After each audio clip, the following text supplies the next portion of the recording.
어제 신규 확진자는 1,536명으로 열흘 연속 4자릿수를 기록했습니다.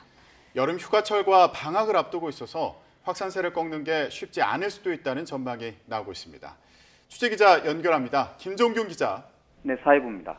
네, 신규 확진자가 조금 줄긴 했습니다만 여전히 1,500명대네요. 네, 그렇습니다. 오늘 0시 기준 신규 확진자는 1,536명입니다. 전날보다 64명 줄었지만 신규 확진자 수는 지난 7일 이후 열흘째 4자릿수입니다. 4차 대유행의 기세가 조금 더 꺾이지 않았습니다. 감염 경로는 국내 발생이 1,476명, 해외 유입이 60명입니다.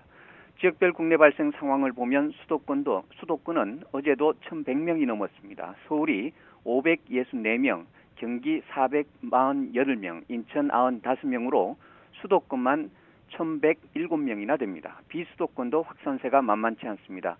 경남이 79명, 부산 49명, 대전 49명, 충남 38명, 대구 32명 등입니다. 코로나19 관련 사망자는 1명 늘었고 위중증 환자는 4명 추가돼 총 171명입니다.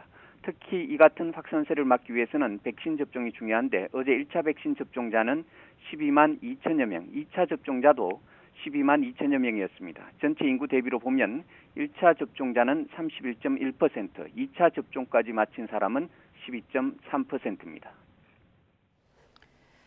비수도권도 확산세가 만만치 않기 때문에 거리 두기가 올라갔는데 근데 사적 모임 제한 인원이 원래는 지역별로 좀 다르지 않았습니까?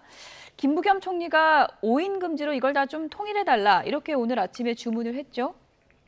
네, 김부겸 총리는 오늘 아침 중대본 회의에서 비수도권의 사적 모임 인원 제한을 4명까지로 단일화하는 방안을 각 지자체가 논의해달라고 요청했습니다. 비수도권의 경우 사적 모임 허용 인원이 4명, 6명, 8명 등 지역마다 달라 혼선을 줄 수 있다는 것입니다. 김 총리는 또 풍선 휴가와 휴가철 이동량 증가를 감안해 전국적인 방역 강화 조치도 함께 검토해야 한다고 말했습니다. 김 총리는 특히 확진자가 계속 늘어날 경우 비수도권에서도 저녁 6시 이후 모임 인원을 추가로 제한할 수밖에 없다고 강조했습니다. 최근 수도권 사람들이 거리두기 2단계가 적용되는 비수도권을 찾아 이른바 원정 회식을 하는 사례 등을 염두에 둔 것으로 보입니다. 김 총리는 아울러 대면 예배를 계획하고 있는 일부 교회를 향해서는 공동체를 위험에 빠뜨리는 행위라며 자제해달라고 당부했습니다. 지금까지 사회부에서 YTN 임종길입니다.